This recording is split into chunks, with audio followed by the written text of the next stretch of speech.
नमस्कार, मैं अंजना और आप देख रहे हैं MS न्यूज 24 देश की आवाज। आइए बढ़ते हैं आज की बड़ी खबर की ओर। रंगोली पर दीपों की सजावट और फूलों की बरसात। पदयात्रा पर निकले संत प्रेमानंद तो छलक उठी सभी की आंखें। संत प्रेमानंद ने ध्वनि प्रदूषण के विरोध के बाद 11 दिनों के अंतराल के बाद अपनी रात्रिकालीन पदयात्रा फिर से शुरू कर दी है। सोमवार की रात को शुरू हुई पदयात्रा में हजारों श्रद्धालुओं ने भाग लिया। पदयात्रा के दौरान भक्तों ने संत प्रेमानंद पर फूलों की वर्षा की और रास्ते में रंगोली सजाई। रात्रिकालीन पदयात्रा में ध्वनि प्रदूषण के विरोध के बाद अनिश्चितकाल के लिए पदयात्रा को स्थगित करने वाले संत प्रेमानंद ने ब्रजवासियों की मांग पर 11 दिन बाद फिर से अपनी रात्रिकालीन पदयात्रा शुरू कर दी। सोमवार की रात ठीक 2 बजे संत प्रेमानंद श्री कृष्ण शरणम कॉलोनी स्थित कुटिया से निकले तो करीब 1 घंटे से बाहर दर्शन को इंतजार में खड़े भक्तों के चेहरे खिल उठे। संत प्रेमानंद को देखकर भक्तों की आंखें छलक उठी। छठीकरा मार्ग से शुरू हुई संत प्रेमानंद की रात्रिकालीन पदयात्रा जैसे ही सड़क पर पहुंची, लंबे समय के बाद दर्शन कर भक्तों की आंखें छलक उठी। संत प्रेमानंद के चेहरे के भाव भी आज कुछ अलग थे। सभी भक्तों का अभिवादन करते हुए शांत वातावरण में पदयात्रा आगे बढ़ती रही। पुलिस फोर्स के घेरे में पदयात्रा आगे बढ़ते हुए NRI ग्रीन कॉलोनी की तरफ बढ़ रही थी। रास्ते में भक्तों ने गुब्बारे का द्वार बनाया और सड़क पर रंगोली सजाकर दीपदान किया।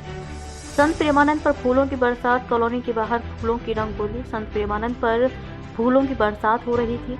NRI ग्रीन के दरवाजे पर भी बाहर से आए भक्तों ने फूलों से रंगोली सजाई, लेकिन विरोध करने वाले NRI ग्रीन कॉलोनी के निवासी नजर नहीं आए। शांत वातावरण में निकली पदयात्रा करीब 40 मिनट में ही श्री राधा केली कुंज आश्रम पहुंच गई, जबकि इससे पहले पदयात्रा को आश्रम पहुंचने में 2 घंटे का समय लगता था। पहले दिन करीब 10,000 श्रद्धालुओं ने पदयात्रा में संत प्रेमानंद के दर्शन किए। सोसाइटी के अध्यक्ष ने मुलाकात कर मांगी थी माफी। रविवार को कॉलोनी के सोसाइटी अध्यक्ष आशीष शर्मा ने संत प्रेमानंद से मिलकर माफी मांगी और पदयात्रा उसी रास्ते से शुरू करने की मांग की थी। इस पर संत ने सहमति दे दी थी। सोमवार को एक बार फिर आसपास के निवासियों के प्रतिनिधिमंडल ने संत प्रेमानंद से मुलाकात की। कहा, पदयात्रा में दर्शन के लिए देश भर से 1 लाख श्रद्धालु प्रतिदिन आते थे। अब पदयात्रा न होने से सब मायूस हैं। वृंदावन में तो हरिनाम संकीर्तन होना ही चाहिए। हमें पदयात्रा से कोई दिक्कत नहीं है। हम आपके दर्शन से भी वंचित हो गए हैं। संत ने दिया था ये जवाब। संत प्रेमानंद ने कहा कि हमें किसी से कोई शिकायत नहीं है। कुछ लोगों को दिक्कत हुई थी और हम किसी को परेशानी में डालना नहीं चाहते। बस इतनी सी बात थी, इसलिए हमने पदयात्रा स्थगित कर रास्ता ही बदल दिया। हमारे अंदर उनके प्रति भी कोई दुर्भावना नहीं है। वे हमारे हैं। हम निश्चित तौर पर सोमवार रात श्री कृष्ण शरणम से रात 2 बजे से पदयात्रा शुरू करेंगे। चिंतित न हो, नियमित रूप से पदयात्रा अब जारी रहेगी।